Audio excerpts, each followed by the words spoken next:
Hello, everybody. Welcome to another lecture of Elahé Omidyar Mir-Djalali Institute of Iranian Studies lecture series on Persian second language pedagogy, new trends and innovation. I am Azita Talaqani, professor of Persian language, literature, and linguistics at the University of Toronto. We are jointly organize these lecture series by the University of Toronto and University of Chicago. I am co-convening this lecture series with my colleague, Professor Pune Shabani Jadidi from the Department of Near Eastern Languages and Civilization at the University of Chicago. We are very grateful for the support of the Elahé Omidyar Mir-Djalali Institute of Iranian Studies and its director, Professor Mohammad Tawakkoli Targhi, for his constant support and all sponsoring academic units, University of Toronto Faculty Art and Science, Department of Near Eastern Languages and Civilization, Division of the Humanities, as well as the Center of Middle Eastern Studies of the University of Chicago, Iran Namak, a quarterly of the Canadian Society of Iranian Studies, and the Roshan Cultural Heritage Institute. At the outset, I'd like to express our collective gratitude to Canada's Indigenous people and acknowledge this land on which the University of Toronto operates. For thousands of years, it has been the traditional land of the Huron-Wendat, the Seneca, and most recently, the Mississauga of Credit River. Today, this meeting place continues to be the home to many Indigenous people from across Turtle Island, and we are grateful to have the opportunity to teach, to learn, to do research, and to work and prosper in their ancestral homeland. I welcome Dr. Reza Felahati Ardestani to our University of Toronto, University of Chicago, and our lecture series. Dr. Felahati is a lecturer in the BA track of the English Linguistics section and Vrije University in the Netherlands. He's also working for Amsterdam University College as a lecturer. His academic background is in the fields of second language acquisition and linguistics. He has a wide range of research interests such as phonetics, phonology, L2 acquisition, academic writing, pragmatics, and discourse analysis. My friend and colleague, Professor Pune Shabani Jadidi, will moderate today's session on relative difficulty in the acquisition of the Persian Uvular stop by English speakers. Please join me welcome Dr. Felahati to our lecture series. Thank you very much, Azita, for the nice introduction. I would also like to thank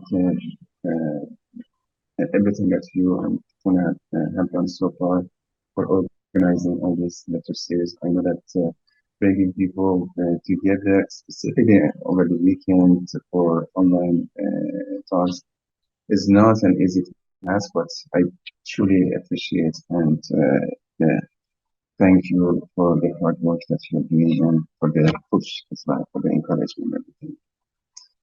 As one of the audience also noticed, there is a very minor change in the title of my presentation, but the content is more or less the same.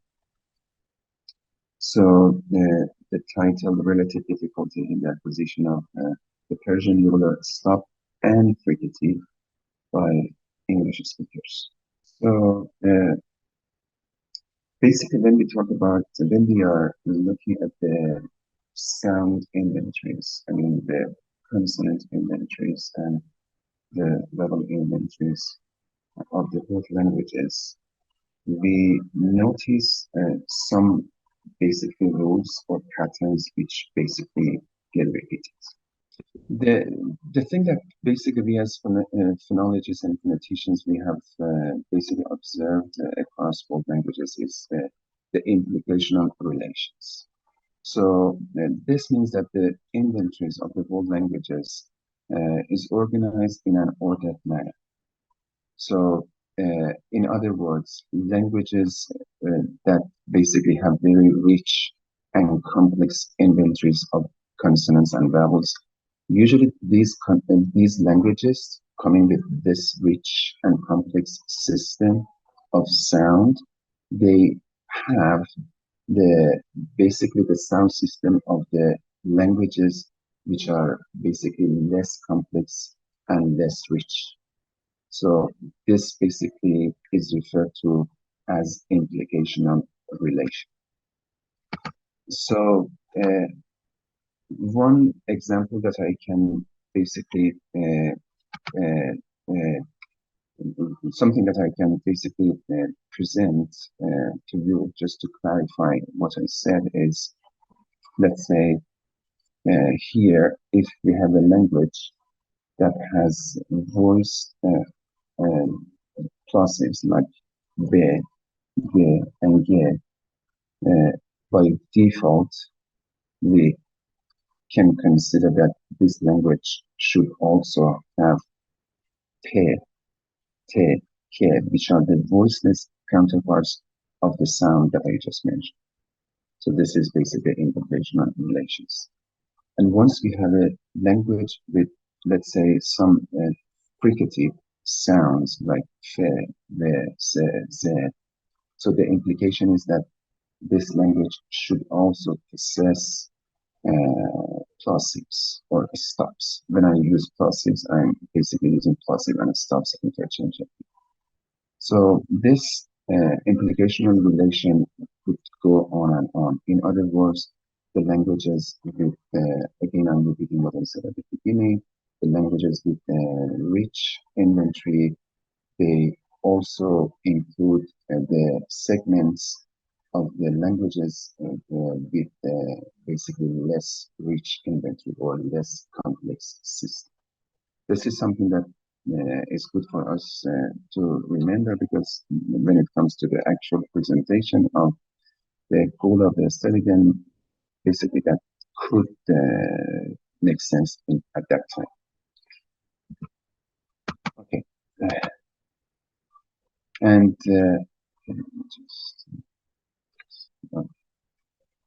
so in here, so another basically observation that we have had across both languages is that both languages also have duplication. Duplication in the sense that, let's say, when it comes to, let me just go back to the previous slide again. So this means that, let's say, when a language has pe and te and ke, they can apply the plus voice feature and they can get be, de, and ge. Or if a language has some fricatives, like for example, fe or se, they can apply again the same feature, which is voice, and arrive into the voiced plus voice counterpart of those sounds that I just mentioned, which means that they will have be and ze. So we apply the same rule across the board and we get some new sounds for free, simply by using basically applying the same rule. So this is basically the sound, the inventory of okay, okay, so if I want to put the same idea in the context of the level inventory of languages, so let's say the default, let's say if we assume that the simplest languages in the world, they have usually, in terms of the vowel inventory, they have the corner vowels, which are E, U, and A. So this basically is the default or the simplest form of vowel inventory across both languages. So if we see that some languages or some languages, they have some mid vowels like A and O, by default, the implication is that they should have also the corner vowels. Okay, so that is one example when it comes to the vowel inventory. Okay. All right. And then sometimes we notice that it is not as straightforward as I mentioned. It is not always, let's say, very clean job that we say that, okay, languages have voiceless plosives like pe, te, and ke, and then we apply plus voice feature, and we basically we get a new set which are plus voice plosives, namely as be, be, and ge. This is not always true. This doesn't happen in all languages, and that's why sometimes we basically have some gap in the system, in the consonantal and vowel imageries of the languages. This is the basically the vowel imagery of the French language. As you see here, uh, most of the low and mid levels in the French language, they have basically nasal counterparts. So you see the hats of the tilde, so that shows that those vowels are nasalized or nasal vowels. So you see that when it comes to the low levels and mid levels, mainly they have nasal counterparts. I'm using nasal versus oral. So we have oral vowels versus nasal vowels. So we are adding the nasal feature to the oral vowels, changing them into oral to the nasal counterpart of that same vowel. Okay. However, when it comes to the high vowels like E and E, you see that it's missing. So French doesn't have nasalized high vowels. In other words, there's a gap. Okay, so there's a gap in the system when it comes to nasalized high vowel. This is just the intro that I just am setting the scene, and soon enough we get into more interesting stuff. So when it comes to dorsal consonants, we notice that Persian basically has two types of uvular segments. One is uvular stop, and the other one is uvular fricative. So we have te and che. And these two uvular sounds are absent in the English language. So English basically is they are absent. So it doesn't exist in the system, in the sound system of the English language. So then the question is, what happens when an English speaker wants to learn Persian and basically the usual sounds in the Persian language? Since the native speaker of English, their system lacks these two sounds. So what happens? What are the predictions that we could make based on the mismatch between the sound system of the English language versus the sound system of the Persian language? So we want to now examine different predictions made by different models when it comes to the mismatch of the two sound systems of two languages. So one of the models that basically has been used, or hypothesis, is markedness differential hypothesis, which basically says that segments which are typologically marked and do not exist in the L1 of learners will be more difficult to apply. So in other words, here we are using marked in the sense that the rare sounds. For example, when it comes to, let's say, again, going back to nasal vowels, nasal vowels are more marked than oral vowels because there are less number of languages in the world that have nasal vowel rather than the number of languages that have, let's say, oral vowels. So, in other words, the oral vowels are more dominant, are basically are more spread across both languages rather than nasal vowels. That's why we consider nasal vowels as more marked.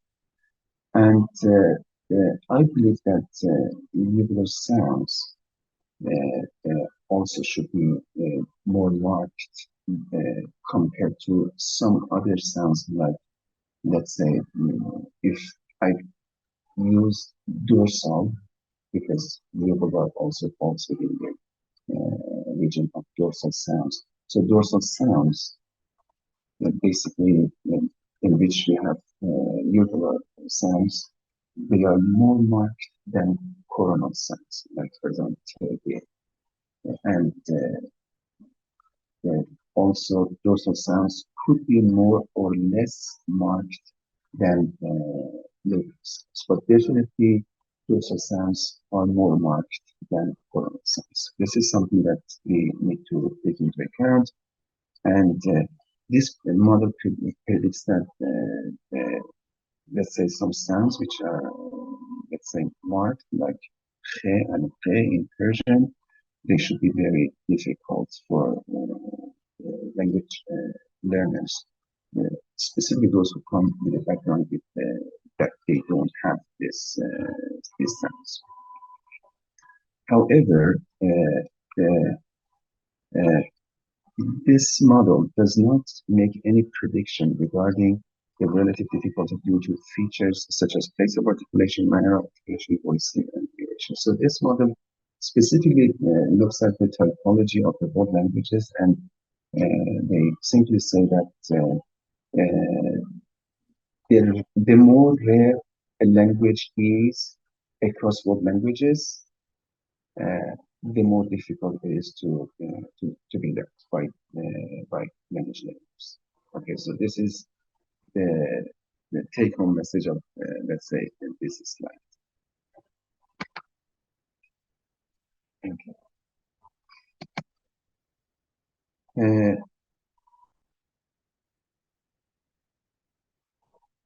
Okay, this is basically what I mentioned before. So definitely marked segments like uvular stops and fricatives, khe and ble. We will learn later again less marked sounds. But then the interesting question is, let's say, the typology of languages would give us some intelligent predictions that we can make regarding the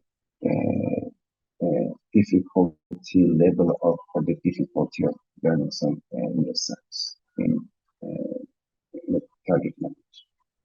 But at the same time, for us as let's say researchers and language teachers, we would be also interested to know why that basically happens. What are the underlying reasons for some sounds, let's say, being less spread than others? Or in other words, what are the underlying reasons for some sounds being more frequent than others? So what the slide that you just see now is basically showing the frequency of six plosives in the English language. And I am assuming that this is coming from the English language, but I'm assuming that this should be true for the world languages as well. That is something that I'm not sure, but that basically wouldn't surprise me if I find this, let's say, pattern across both languages, not only in the English language. But what we have here now is that very interesting pattern.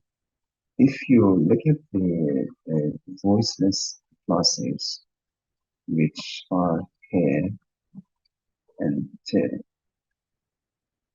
and K, and compare them versus the voiced counterparts, which are B, G, and G. And basically on the y-axis, you see the frequency rate. So let's say the very bottom that you don't see, sorry, the slide, because I think it's hard by presenting that by Zoom. But you see at the very bottom, just imagine that that is zero. Zero, and then it's 7% at the top. Yeah. So we see that the frequency rate of the plosives when it comes to minus voice plosives versus plus voice plosives is different. So uh, for the voice plosives, which are B, G, and G, you see that G is the least frequent sound in the English language. G, let's again remember, G is a velar sound, which basically is dorsal. Okay, it is very close in terms of the place of articulation. It's very close to He and He. They are just next to each other. Of course, we are talking about English language here. And when it comes to the minus voice plosives, it is not the velar sound which is the least frequent sound. It is He. You see, He is very low. It's not. It's He that basically is the least frequent sound in the English language. So this basically is giving us a very interesting and important clue and information. So then we should be able to account for such discrepancy when it comes to the frequency of happening of these sounds across plus voice segments versus minus voice segments. So let me start with P. Why P is basically the least frequent sound in the English language. The reason is that when we are producing P is minus voice, and at the same time we know that it's labial, and it's basically there is no chamber to resonate P because it's just produced like here. So and perceptually it's very weak sound because there is no chamber in front of P to resonate that to make it stronger so that it perceptually becomes salient and becomes strong. So that doesn't happen to P. So that's why it has some perceptual reasons. But when it comes to G, why G is the least frequent sound among the voice plosives? Because in terms of the articulation, in order for me to produce G, I have to, it's cross voice, I have to basically be able to create voicing feature when it comes to making G sound. But since G is basically the place of obstruction is high, and it's at the velar region, and the place of obstruction, the tube between, let's say, glottis and let's say here, the place of obstruction for G, that tube is very small, and once we are dealing with a small tube, the pressure is high. That high pressure of air, that doesn't let us mechanically to produce vibration of the vocal folds. And that's why in terms of the articulation, G is hard to produce. So that basically, so the fact that G is least frequent has some articulating reasons behind that, but P has some perceptual reasons. So this is something that basically, again, for us is important to remember. And but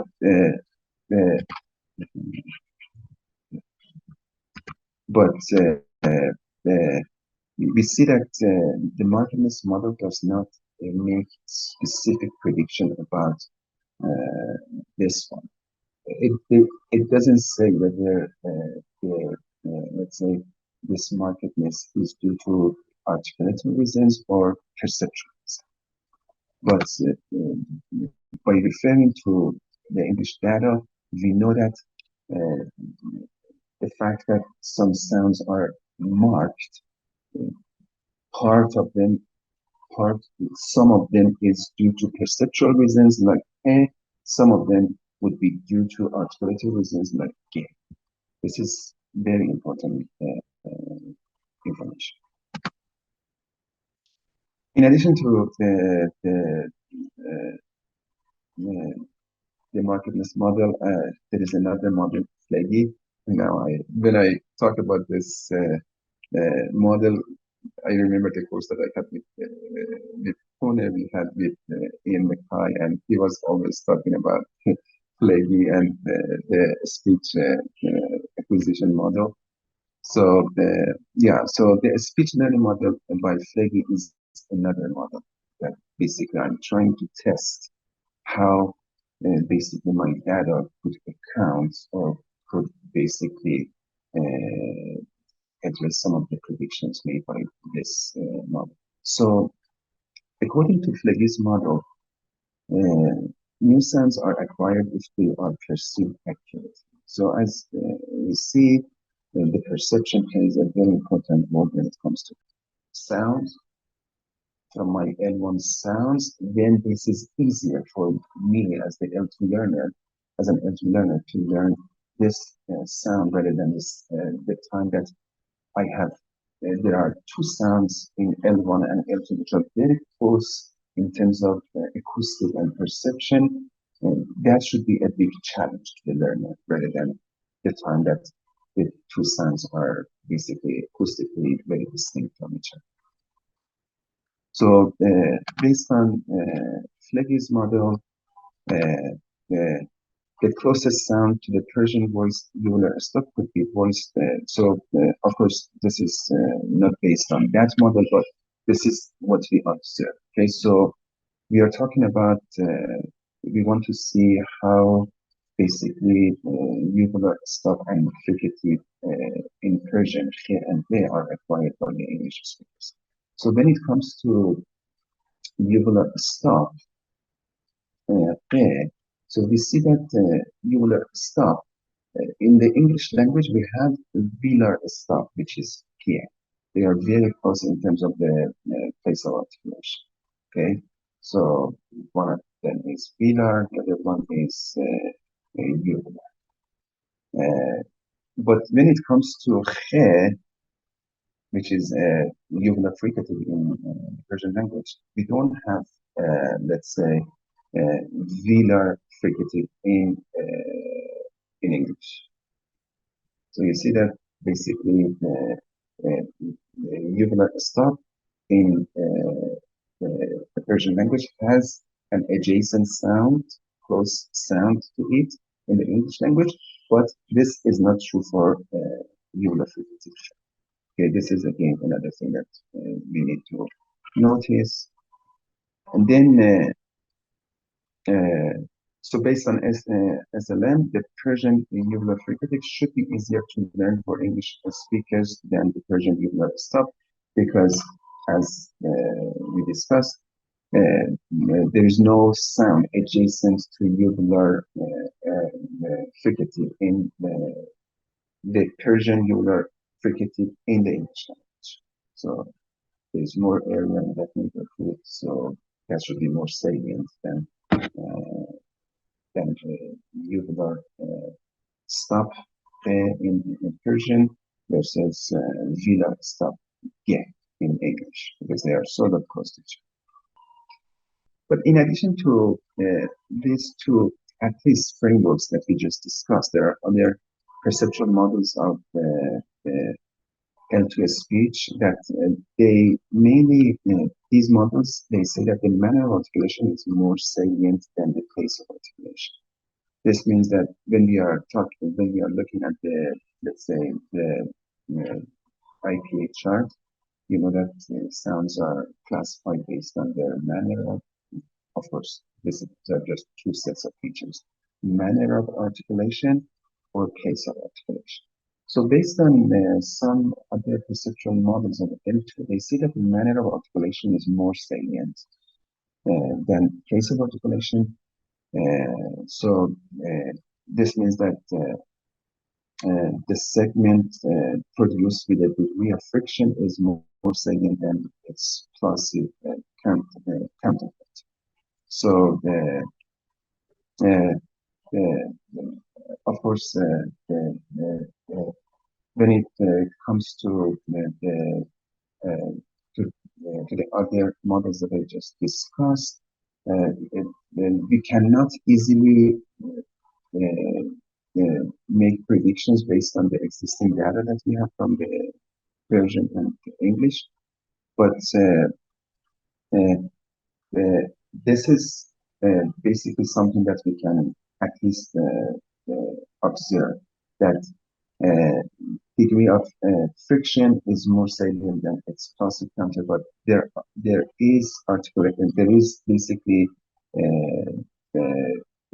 logical reason behind that, because when I'm producing a fricative like se, ze, fe, ve, you see at any point, if you cut the sound, you still have some acoustic cues that could tell you what that sound is. Just listen.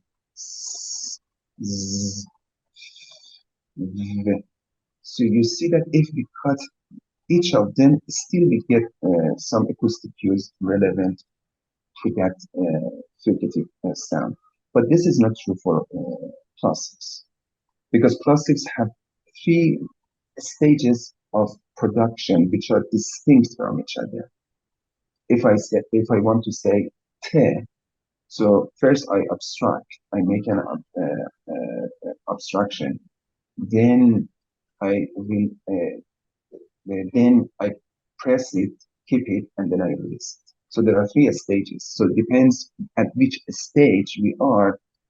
So in other words, the three stages are not as salient as each other. So that makes plosives or stops different from fricatives. So in other words, fricatives in terms of perception could be more salient than stops. This is another piece of information that we have.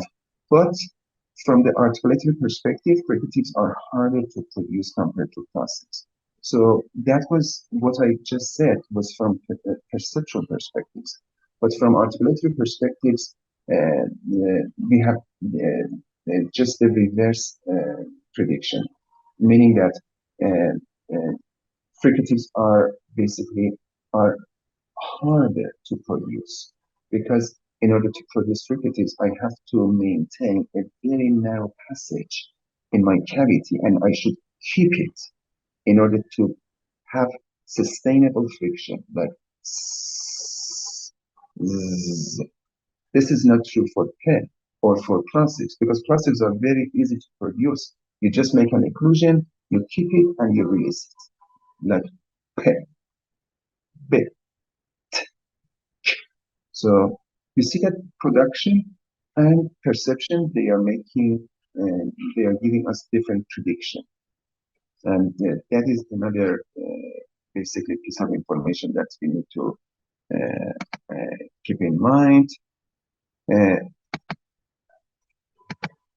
Okay, so now where I'm going with my with this research, I want to see based on the data that I get from our English speakers learning Persian,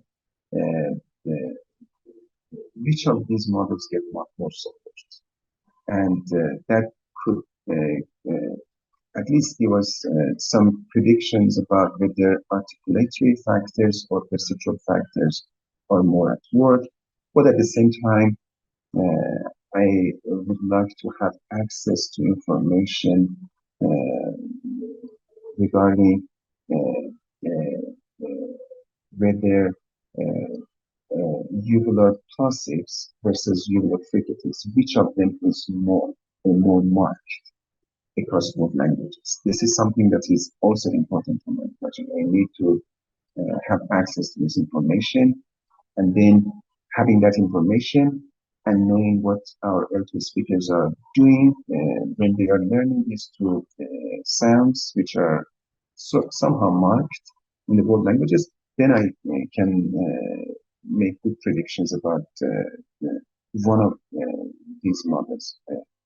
And something that I basically definitely is the next stage of this project is I want to add another language, since I'm living in the Netherlands now.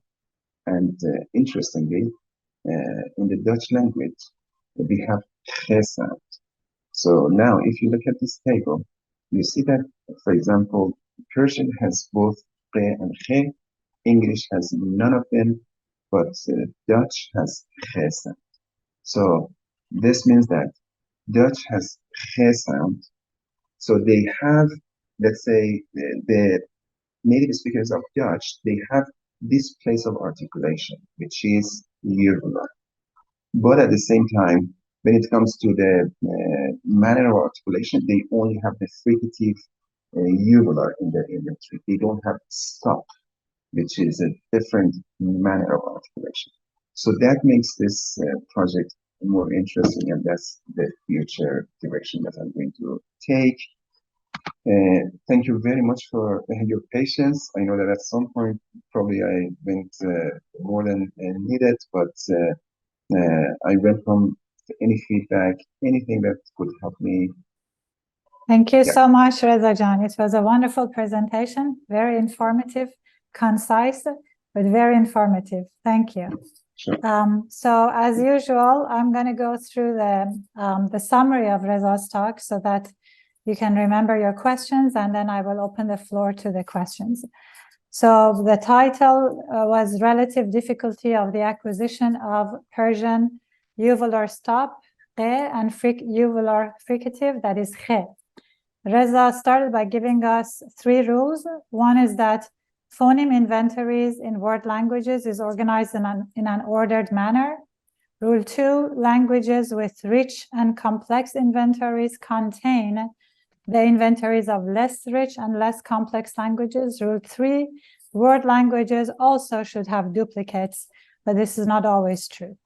Then he talked about dorsal, specifically about dorsal consonants in Persian and in English, which they exist in, so the uvular stop, ghe, and the uvular fricative ghe exist in Persian, but not in English.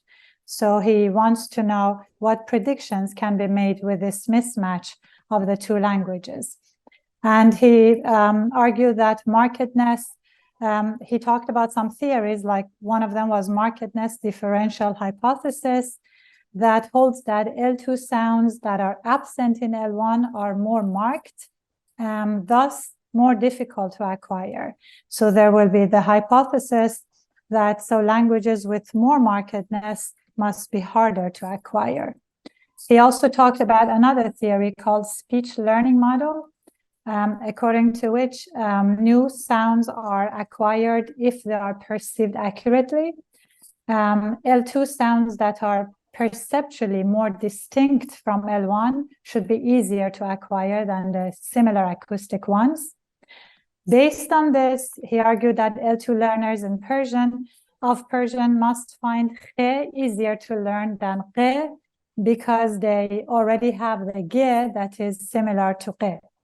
And he talked about other perceptual models, and he said that manner of articulation is more salient, thus fricative is more salient than plosive. And he said that in general, fricatives are harder to produce than plosives.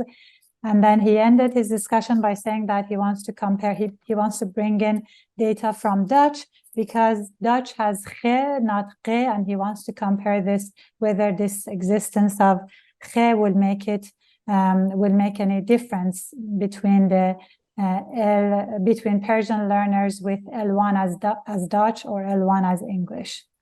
Thank you so much, Reza Jan. I have some questions, but I will ask the audience first. Sima, yes, you can ask. Hello, everybody. Thank you again for organizing this wonderful talks, and thank you, Reza, for your interesting topic. I just wanted to thank you and also to make you happy by saying that according to my experience with teaching Dutch speakers, teaching Persian to Dutch speakers for many years, yes, fricatives are much harder for them, and they have great difficulty with se and she, especially she. And they always, the words with se, she, like nashastan, shostan, are the most difficult tongue twisters for them. And I also try to touch this in an article that I'm going to present in the conference in Cambridge. And I'm also in Leiden, so we can also talk about it in more detail if you want. But thank you very much. Yes, Sima, I really appreciate. Thanks for the feedback. And definitely, yeah, that's share across, let's say, English, Persian, and Dutch. Definitely is a very interesting topic. Definitely, I try to contact you, and then yeah, we can definitely. I look forward to meeting you and talking to you. Sure. Thank you very much, Kurosh. You hear me okay? Yes. Thanks for your presentation, Reza Jan. This is really interesting. I think it can take different directions, and what a wonderful setup of hypotheses and research background. My question is about the manner of the place of articulation of the fricative in Persian. Because there is ongoing debate about the fricative phoneme in Persian, whether it is considered as a uvular fricative or is it a velar fricative.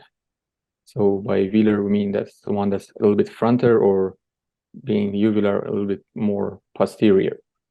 I think given my own experience and previous studies, the dorsal sounds, especially fricatives, are very much susceptible to have a highly variable place of articulation. So, for instance, in Arabic, the fricative across dialects of Arabic, the uvular fricative or the velar fricative, is very much variable across languages, across dialects. Same thing for Kurdish. I was wondering how we can make sure, first of all, whether this is a uvular fricative in Persian as a phoneme or a velar one. This is important because if you bring in the Dutch language speakers, then the comparison would be a little bit asymmetrical if we find out that, oh, Persian fricative is velar and not uvular. And I think previous studies, some of the previous studies, at least that I can remember off the top of my head, considered this fricative as a velar fricative in Persian. Yes. Okay. Thanks, Korshan, for the very interesting question. Of course, I'm very interested to know the sources that have mentioned khe as velar fricative in Persian because I mean the standard inventories that basically, or the published papers, mainly acknowledge that the khe sound in Persian is uvular fricative rather than velar fricative, but I wouldn't be surprised if basically there's variation based on the context. You know, if basically khe happens to be next to, let's say, front vowels or back vowels, definitely that could definitely impact the dorsal articulation of khe in Persian. But interestingly, in the Dutch language, and I think this is also interesting for Simon, probably Simon knows better than me, In Dutch, we also have variation for the production of ge. As I remember, the northern dialect in the Netherlands, they have uvular ge, whereas the southern dialect, they have velar ge. So that interplay between the Dutch, let's say, variation of ge and the possible variation in Persian, if we acknowledge that that does exist, that interplay should be also interesting, should make this project more interesting. But still, I would like to basically to see in which context they have discussed the, let's say, the and yeah, this is something that basically I keep in mind, and thank you very much for bringing that up, and that's very important to basically to note. Thank you. Thanks, Marisha. Thanks. Thank you. Alijan, would you like to ask yourself, or would you like me to read your question? So, Dr. Felahati, thank you so much for the excellent presentation. I really enjoyed it. I have a quick question. I'm curious to know how the frequency of, for instance, plosives in English have been established, or any other forms for that matter, in the literature. Yeah, to be honest with you, I simply looked at the data, definitely because I had been given the source, and for sure we can refer to the source. But that is based on the frequency of those plosives within words. But more than that, I don't have, I cannot add any information to this, but I'm pretty sure that that is very well established and that is very solid. But we can refer to that source because I used it a long time ago, and I just got the charts that we saw. It was coming from another work, and I didn't basically go back to the source to know exactly how they came up with the frequency rate. But I believe that that is very solid. But that's a very good question, and I am very interested to know if you do have some comparable or some typological study like that for other languages and for Persian. I mean, the frequency of sounds in Persian, because I'm not doing corpus study, but I get there should be a lot of corpus studies or databases that could show us such frequency for other languages and Persian that could be very interesting for me to know as well. Thank you. Thank you very much. Thank you. Thank you. Maybe I can ask my question until I give you some time to think about your questions. So I was wondering, you mentioned that new sounds are acquired if they are perceived accurately.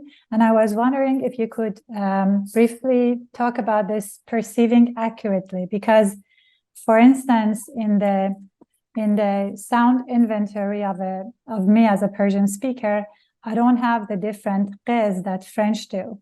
So when I hear different qs, I just don't hear them, right? So I was just wondering how they can be perceived accurately. Like, I don't understand that.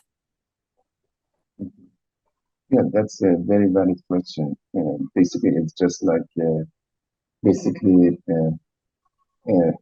like the egg and chicken, what is the source and what triggers what? Because if I'm not hearing a sound accurately, then what is the chance of producing that sound accurately? So that is very valid question, what you said. But what Fleggy is talking about is, as you remember from the course that we had together in the High, so it's mainly the acoustic dimension. The fact that, let's say, if now you're talking about the French ré, and or let's say if the French ré, which basically, if I'm not mistaken, yeah, it's plus uvular, whereas in Persian it's minus uvular. So the fact that we do have let's say, we have this uvular sound in our inventory. Simply, it's different from the French counterpart by the plus or minus voice. That makes our job much more difficult to learn language like let's say the voice uvular in French, rather than an English speaker who doesn't have any uvular fricative at all, you know. So their job, I mean, the job of the English native speaker based on Flagy's model is much easier than us, because basically there is clash between, or there is basically overlap between the acoustic zone of the minus uvular fricative that we do have in Persian versus the plus counterpart in French, whereas the native speaker of English, they don't have that is empty for them there, so they can pick that the acoustic cues much easier than this. I don't know if if I address your question or not. No, thank you. Just as a follow-up, as in your classes, in your Persian language classes, how do you actually teach these sounds? Do you teach them like, okay, today we're going to practice this sound? Like, I just want to know how explicit and implicit you make teaching of phonemes. You're asking me, Pune? Yes, I'm asking you. Okay, so to be honest, I am these days I'm mainly doing English linguistics rather than Persian linguistics, unfortunately. But definitely giving my students biofeedback. That was the time that I was teaching. It was very important. I mean, to talk about the articulation, about how, for example, she is produced. And I know that we are all familiar that there are some schools that basically they are using ultrasound as well. Maybe that's also another thing that I specifically for these sounds, I find using ultrasound very effective. You know, the ultrasound can sit on your laptop. I'm not talking about the medical device that you see in the hospital. It's just very, very modest, small device that can sit on your laptop. You take it to your class and you open a new window, which is visual biofeedback. So your students can see the gesture of your tongue at the time of producing share on the screen. So this is basically in addition to seeing the graphemic representation of share and the acoustic cues that you produce for them, like share, they see what your tongue is doing at the time of producing share. So that is the third window that I would highly encourage our programs to go with that. I mean, in the Netherlands, there are, I think, some schools who have started that. In Japan, in Canada, in UBC, they are doing that. I'm pretty sure that for the schools that can afford it, that's definitely a must, and I would highly encourage. I'm going to ask for it. Thank you. Yeah, sure. Mahnia, you're next. Yes, thank you so much, Dr. Felahati, for very informative and interesting talk. Actually, I am graduated from Leiden University and experienced that Dutch people cannot pronounce figurative. Like if that was H, that was part of my name, and always they had a hard time to pronounce it. But my question is how it is, if you could, sorry, elaborate on it a little bit on like words like school, that they pronounce it as a school, and it is a combination of dorsal and figurative, right? Sorry, what do you mean by fricative? You mean fricative? Figurative, yeah. Then how we can look at that type of words that they are pronouncing differently? Yeah, it's a cluster. Is it basically in Dutch? So rather than in English we say school, but school in Dutch is school. So so in English, basically we have S, which is basically a fricative, followed by a plosive, which is ke. But in Dutch, it is just two fricatives next to each other. School. So I say S plus ke. So it's the combination of two fricatives next to each other versus English, which is stop plus fricative. Fricative plus a stop. Okay. So it's just, I mean, of course, I hope I understood your question very well, but you're not talking about why that in English is school, but in Dutch is school. This is Mhm. is it No, this is not your question. no, no. No. It is right. Okay. Okay, it's school. It is just two fricatives next to each other. It's a cluster. It's a consonant cluster. But in English, we have again the same word. It starts with a consonant cluster, just with the difference that we start with a fricative followed by a stop. But in Dutch, it is just two fricatives next to each other. Okay. Thank you so much. Sure. Any other question? Okay, I have one more question. Maybe I can take advantage of my being, the discussant. Okay, Reza, I was wondering, what is your recommendation to make the distinction between the short A and the long A more prominent for the students?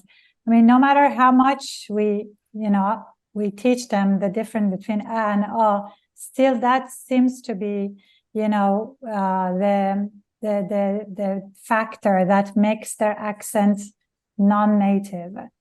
And it seems to me that though to us it should be easy, but somehow maybe because they have in between sounds, so the bad and bod are not as distinct as we want them to be when they produce it. What is your recommendation for that? Okay, so Punajan, you're talking about in the context of English speakers, right? Exactly, yeah. Okay, so may I ask, let's say, when it comes to teaching, let's say these two vowels, which are both of them, they are low vowels. May I ask how you approach, or what is your approach to teaching? Minimal so usually in minimal per setting. So I think I'm again recycling some of the things that we discussed before. So I would say that giving students a mental picture, or at least if they see, that basically could help them more. So what I recommended for using ultrasound for hair sound, that may not be applicable that much here, because when it comes to teaching vowels, ultrasound is not as effective as teaching consonants like he or ke. So ultrasound could target those sounds, could capture those sounds very well, but it is not as efficient as it comes to teaching vowels. So this is one thing that I should say as a disclaimer, let's say. But again, I would use biofeedback, meaning that I would put let's say, the quadrilateral the vowels that we use, the something like let me first go back to this, for example, but this is not for this is from French, but you can show your students something like this, and you know that when it comes to a and a is more front than a, and basically I I don't know if you just mentioned that it is the length difference. So it is not only the length difference, it is in addition to quantity difference, it's quality difference. And there are also different qualitatively, not quantitatively. So in addition to the duration difference that they have, they also have, let's say one of them is more front than off.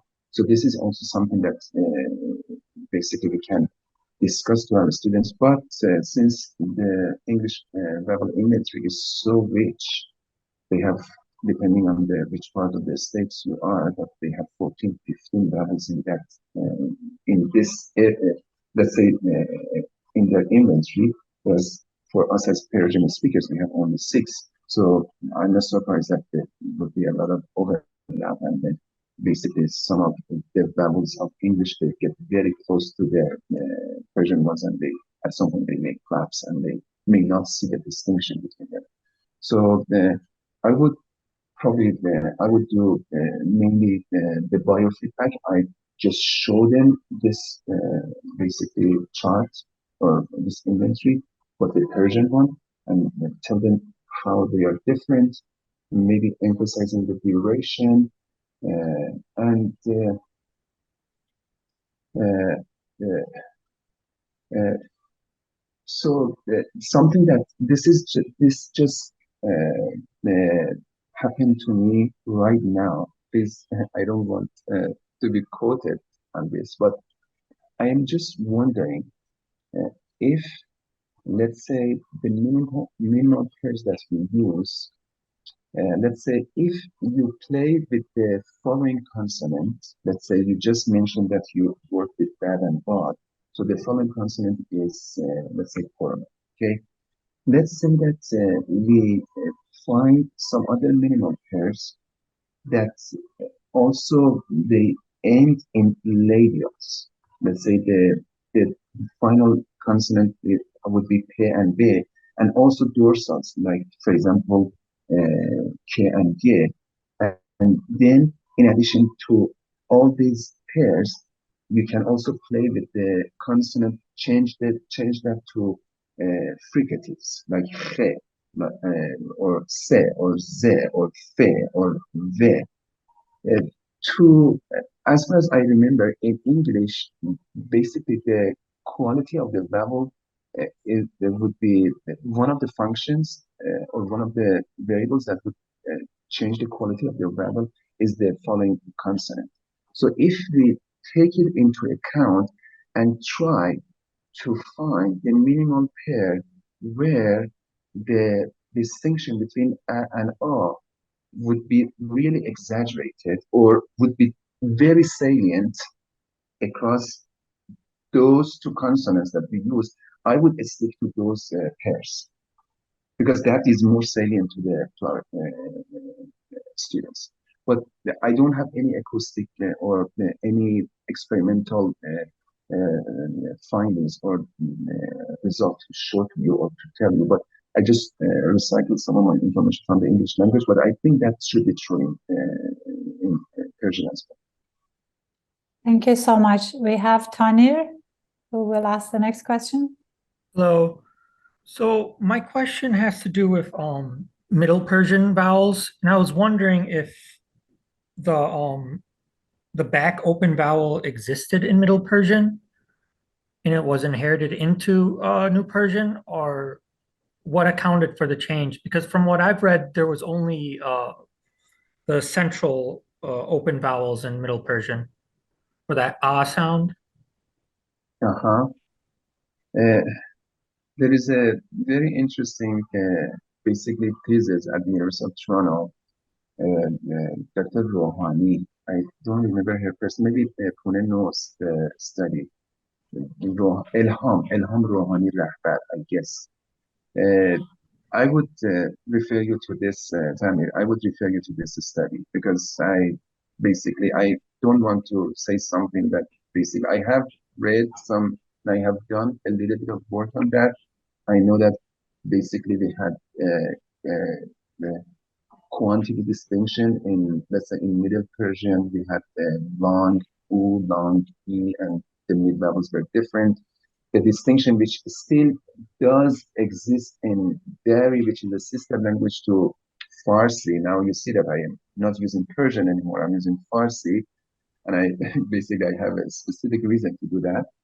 But Tammy, very interesting question. But honestly, I would refer you to that study, Elham Rohani Rahbar from University of Toronto, 2013 PhD dissertation. I think she has discussed this, and I think that's my answer for the moment.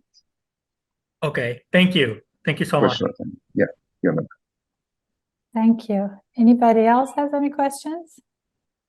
Well, it's great that we started with 22 and we are still 22. So it speaks of how capturing your talk was, Reza Jan. Thank you so much. Wonderful. Now I'll give the floor back to Azita. Thank you so much, Dr. Felahati, and all audiences for this engaging discussion.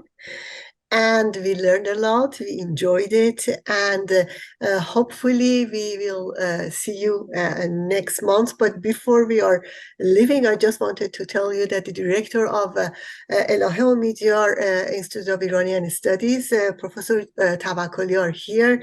Would you please, Professor Tawakkoli, end our session? Thank you, Dr. Felahati, for your outstanding presentation. And thank you, Pune and Azita, for co-organizing and leading the discussion today. I look forward to our next meeting, and happy Canadian Thanksgiving. Okay, bye-bye, everybody. Thank you. Thank you, everyone. Thank you. Thank you. Thank you so much. Thank you. Thank you very much. Bye. Bye. Bye-bye.